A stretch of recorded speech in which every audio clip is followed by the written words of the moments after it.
आजकल की भागदौड़ भरी जिंदगी में सुकून के 2 पल बिताने के लिए अक्सर लोग मॉल या फिर रेस्टोरेंट्स की तरफ दोस्तों के साथ निकल जाते हैं।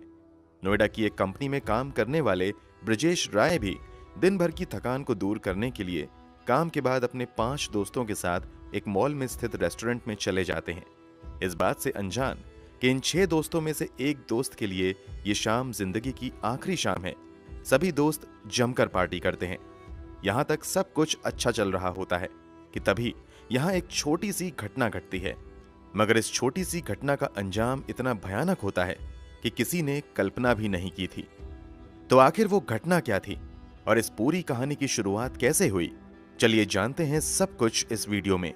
यकीन मानिए, वीडियो देखने के बाद आपको ना सिर्फ दिल दहला देने वाली कहानी के बारे में पता चलेगा, बल्कि जिंदगी की एक बड़ी सीख भी मिलेगी।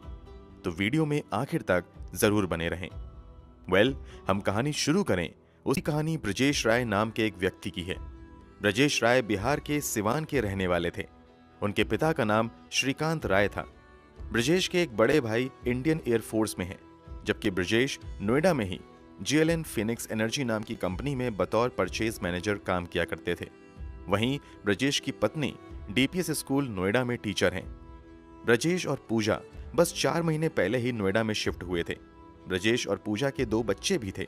बेटे का नाम सार्थक था जो 5 साल का है, जबकि 3 साल की एक बेटी है जिसका नाम भुविका है। 2022 के अप्रैल महीने में ब्रजेश राय किसी काम से अपने गांव सिवान आते हैं। यहां कुछ दिनों तक रहने के बाद वो 25 अप्रैल 2022 को ही वापस नोएडा चले जाते हैं। थोड़ी देर घर पर रुकते हैं और फिर उसी दिन ऑफिस चले जाते हैं। काम के दौरान ही ब्रजेश के दोस्त मिलकर पार्टी करने का प्लान करते हैं। इसी के बाद ब्रजेश अपनी पत्नी पूजा को फोन करते हुए कहते हैं कि आज मुझे घर आने में काफी देर हो जाएगी। इस पर पूजा कहती है कि मुझे एक चार्जर भी चाहिए, वो तुम मुझे लाकर दे दो, फिर चले जाना। इस कारण ब्रजेश ऑफिस से सीधे पार्टी में ना जाकर चार्जर लेकर घर आते हैं और पत्नी को चार्जर देकर तुरंत ही घर से निकल जाते हैं। ब्रजेश पार्टी के लिए तो निकल जाते हैं, मगर तय समय तक वापस नहीं लौटते हैं। ब्रजेश की पत्नी पूजा लगातार अपने पति का इंतजार करती रहती है कि ब्रजेश अब लौट आएंगे तो तब लौट आएंगे, मगर ब्रजेश काफी देर तक वापस नहीं आते हैं। इंतजार करते करते ब्रजेश के मोबाइल पर लगातार पूजा फोन भी करती रहती हैं, मगर फोन का जवाब नहीं मिलता है। इसके बाद पूजा ब्रजेश के दोस्तों को फोन करती हैं, मगर कोई भी दोस्त फोन नहीं उठाता है। हालांकि जब पूजा लगातार काफी देर तक फोन करती रहती हैं, तो एक दोस्त फोन उठाता है और पूजा से कहता है कि ब्रजेश की हालत अचानक खराब हो गई है, आप जल्दी से नोएडा के सेक्टर 41 में स्थित प्रयाग हॉस्पिटल में आ जाएं। पति के हॉस्पिटल में होने की बात सुनकर पूजा बुरी तरीके से घबरा जाती हैं तथा वो भागते हुए प्रयाग हॉस्पिटल पहुंचती हैं।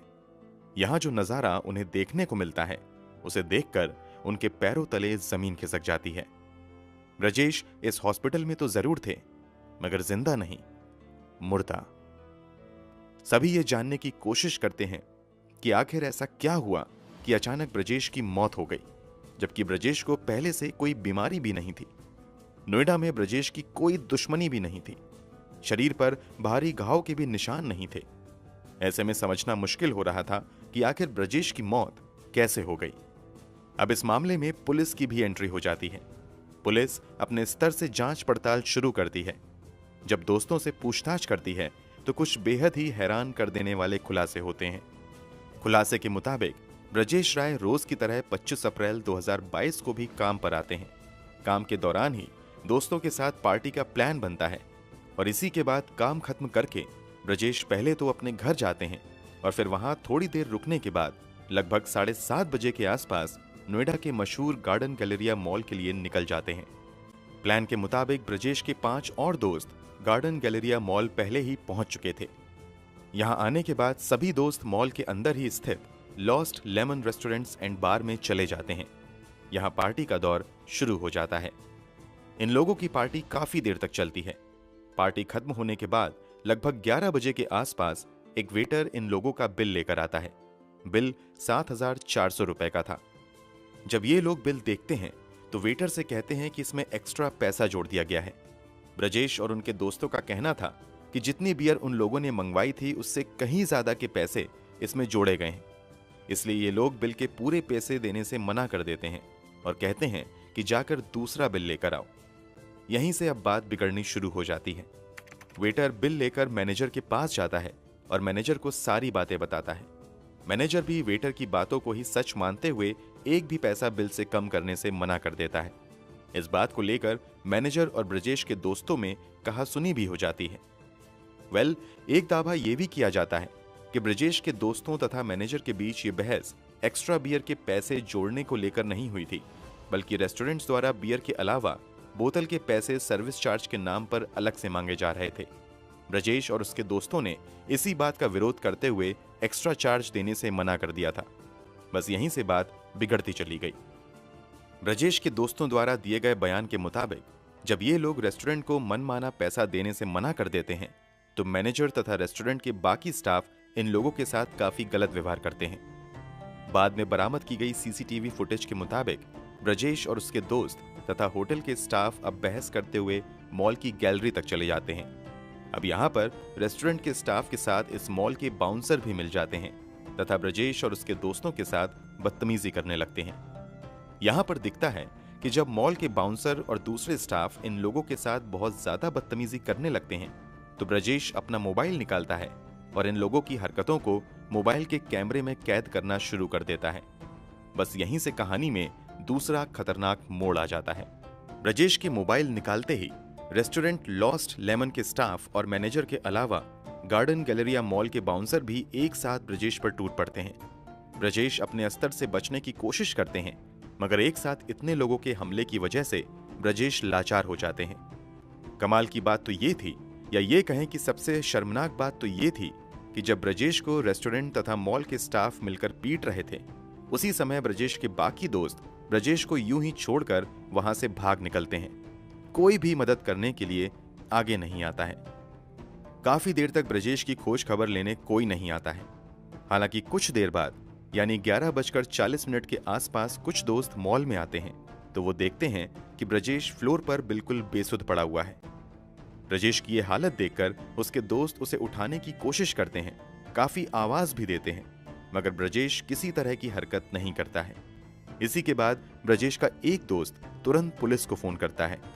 थोड़ी देर में पुलिस भी मौके पर पहुंच जाती है तथा ब्रजेश की हालत को देखते हुए उसे सेक्टर 41 में स्थित प्रयाग हॉस्पिटल में लेकर आती है।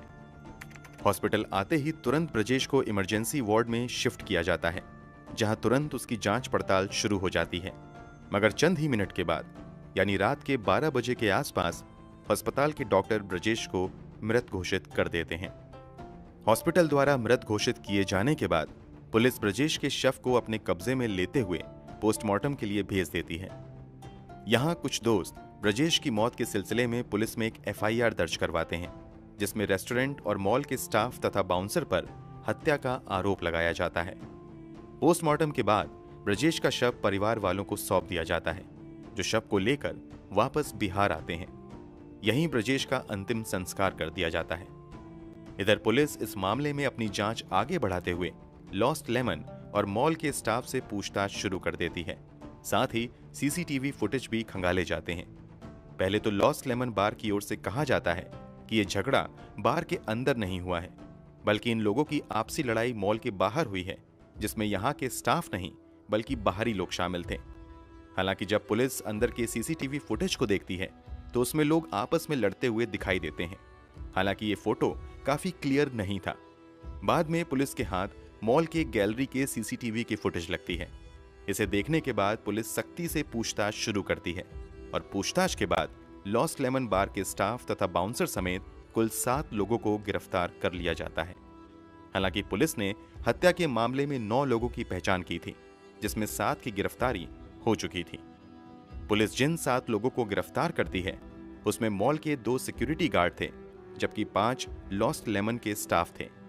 गिरफ्तार लोगों में मैनेजर सुंदर सिंह रावत के अलावा कुबेर सिंह बंगारी, हिमांशु कुमार, देवेंद्र सिंह, मैडी ठाकुर, गुड्डू सिंह और कपिल उर्फ नाहर सिंह शामिल थे। इस मामले में 2 आरोपी फरार हो जाते हैं। हालांकि पुलिस उन्हें भी कुछ ही दिनों बाद गिरफ्तार कर लेती है। फिलहाल सभी जेल में हैं। लॉस्ट लेमन रेस्टोरेंट के स्टाफ को गिरफ्तार करने के अलावा पुलिस तत्काल ही रेस्टोरेंट को जाकर सील भी कर देती है, ताकि सबूत के साथ छेड़छाड़ ना हो सके।